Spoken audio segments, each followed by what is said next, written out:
Abusua Fengo Pimo Speaker of Parliament Akache Alban and Sembio Odi Tuja Niwia Asanso Babi Duho Unkomo.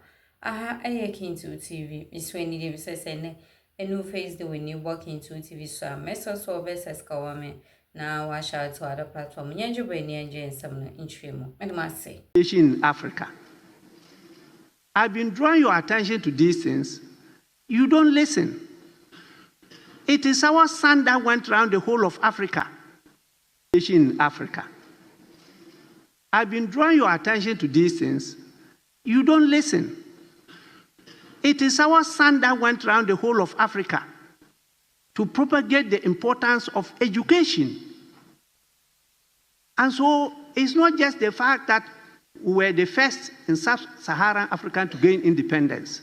Even before that, we had this opportunity to lead Africa.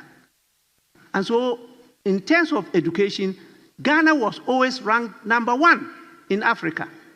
Today, we are at number 10. Zimbabwe is leading. Yes. In education. And you know, the person who led Zimbabwe up to this stage to lead was produced here by Ghana.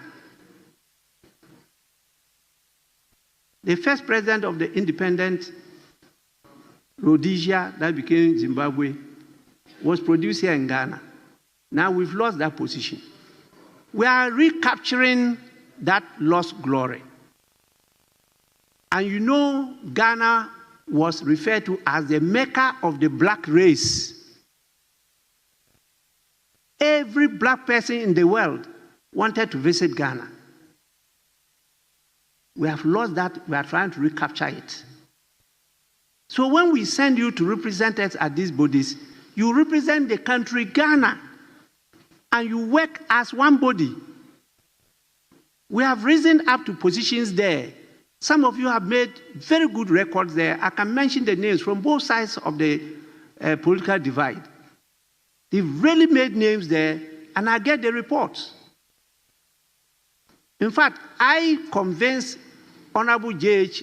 Mensah that we leaders should not be members of these delegations.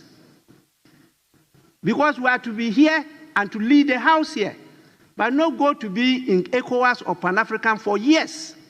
If not, the first list that was submitted was majority, minority leaders. And I said no, I opted out. And he accepted my submissions. And we decided to use other members. Today, some of you leaders have taken up the issue, and sometimes we lose you. There are matters here. The leader is not around to lead. He's in ECOWAS or he's in Pan-African Parliament. Please. Leadership is about sacrifice.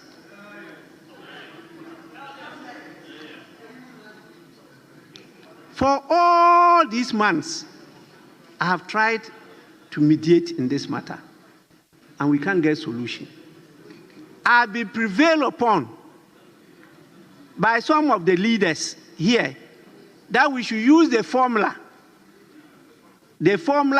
of the composition of this house in the composition of all bodies of this house.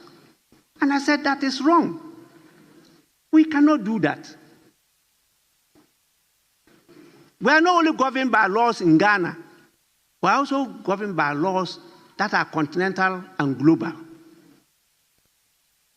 And so, please, the guidance I want to give again in this matter. You have done the ECOWAS. There are a lot of things that come to me, and I take decisions sometimes on your behalf. Depending on the nature of the subject matter, I usually sometimes make it the same number. And you recall my earlier ruling here that when we listen to the right, we have to listen to the left. We did not use the formula in this. To say that, oh, 2 people or 3 must speak here, then 1 to the left. That is not democracy.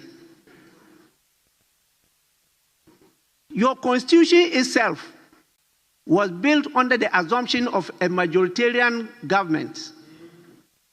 Is that what we've been experiencing? No.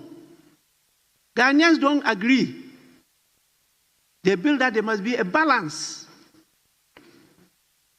And so you realize that some provisions in the Constitution are crafted in such a way that they are looking for a majority rule, while some provisions have opened up even to independent presidents. And so if the person is an independent president, he has no party, where is the majority coming from? But he has to rule. And so we have to balance these things. The ECOWAS one, I advised that in view of what was happening, because in ECOWAS, I should start with Pan-African. In the Pan-African, we have only 5. Only 5. And you have the issue of the gender. And so we debated it, and I advised that we should add 1 to make it 6. Then this issue about the formula came in, and it was a struggle until I advised that we all know Honorable Patrick Yabuama. He's a very good member of Parliament. He should be given the opportunity. We negotiated until we agreed, from what I understood from the discussions, that he should be there as observer. On the other side, the discussion came to the extent that we agreed that Millicent should be the observer.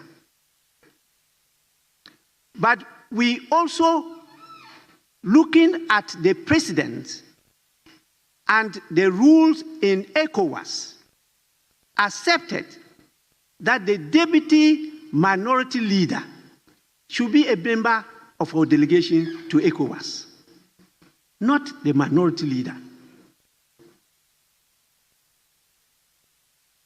Please, this is the understanding.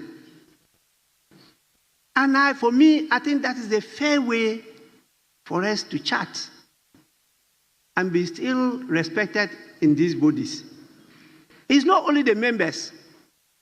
Always, Pan-African Parliament and ECOWAS Parliament will write to me to second our staff to work in those parliaments. And our staff are always working there. As of now, you all know the Pan-African Parliament clerk was here as our marshal. And we trained him. They asked for his hand. He went there. They decided to take him on. They gave him contracts. Now he's what? The Secretary General clerk to that Pan-African Parliament. And they rely on our staff always for guidance, for support. So why should they now be having problems in Ghana's representation? It's an anticlimax. So please, we are taking the decision today. The first decision has been taken. The second decision I propose is a matter that we have to maintain. She is my daughter, but these are not personal matters. She has to be the observer. Honorable Millicent Yeboah Amankwa and Honorable Patricia Appiah will have to replace Honorable Alexander Kwamena Afenyo-Markin or Sahene. That is the practice, and that practice is good practice. It ain't broken, so we can mend it. Please, this is how we can build consensus in this matter.